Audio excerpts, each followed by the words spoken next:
Jadi yang pertama kita tes dulu dari warnanya. Kita lihat warnanya ada perbedaan atau tidak. Dalam kasus ini kita melihat warnanya sama persis ya.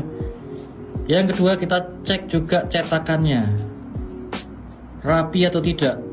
Ternyata sama-sama rapi, menyerupai yang asli ya. Tapi di Antam asli ada penanda khusus di bagian logo tengah, yang dimana kalau kita zoom in, kita lihat dari sudut sini akan terlihat huruf L, dan bila kita melihat dari sudut lain maka berbentuk huruf M. Bisa dilihat L dari sudut sebelah sini dan M dari sudut sebelah sini. Nah, sedangkan yang palsu kita bisa lihat cetakannya juga kurang rapi di bagian belakang dan tidak ada efek hologram seperti Antam yang asli. Oke, jadi itu ciri-ciri penanda awal yang bisa kita amati. Yang berikutnya kita cek dari sertifikat. Detailnya kita harus hafalkan ya.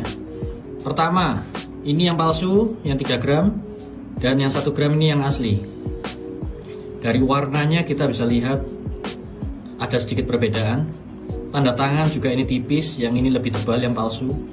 Pengetikan posisinya ini lurus yang asli, sedangkan yang palsu ada menjorok ke dalam.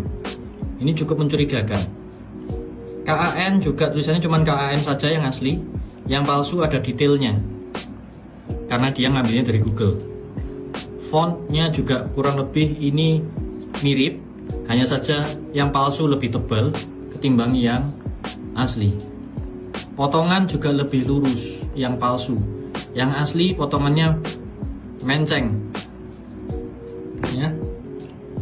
Kita lihat bagian belakangnya. Oke, bagian belakang seperti ini juga. Warnanya yang asli lebih terang, yang palsu print outnya lebih gelap ya, tidak menyala. Dan kita akan tes juga menggunakan blacklight. Ini yang terjadi jika kita gunakan blacklight. Yang palsu tidak ada benang penandanya, sedangkan sertifikat yang asli ada benang penanda, sama seperti mata uang ya. Jadi bagian depannya juga kita bisa lihat ada benang penandanya, sedangkan yang palsu tidak ada benang-benangnya. Itu yang perlu diperhatikan ya. Jadi memeriksa emas palsu dan asli, sertifikatnya pun juga harus diperiksa ya, karena sertifikat juga bisa ditembak oleh si penipu. Berikutnya, setelah kita periksa warnanya, cetakannya, dan sertifikatnya, selanjutnya kita periksa menggunakan magnet. Yang asli tidak terkena magnet, oke. Yang palsu kena magnet guys.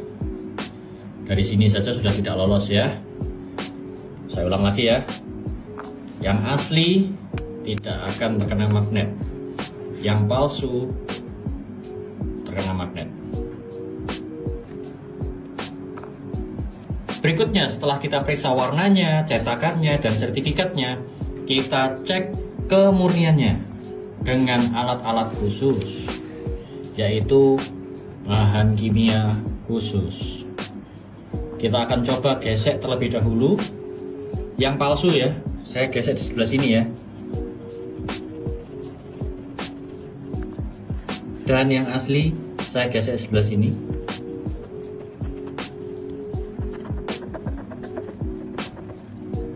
Seperti itu. Dan saya akan teteskan bahan kimia khusus di atasnya. Jika asli, harusnya tidak hilang seperti ini. Karena ini asli 24 karat, maka tidak mudah hilang. Dan kalau palsu akan hilang dengan segera. Yap, hilang dengan segera. Oke, bisa dilihat ya. Yang berikutnya adalah timbang berat kering. 1 1,23. Ada sedikit tambahan, dari sini saja kita sudah bisa tahu bahwa emasnya tertulis adalah 3 gram, tapi ditimbang 1,23. Lalu kita timbang berat basah. 1,10. Yang kita lakukan adalah menghitung berat jenis, yaitu berat kering dibagi berat kering dikurangi berat basah. Kita menemukan massa jenis sebuah benda 6,8 per meter kubik.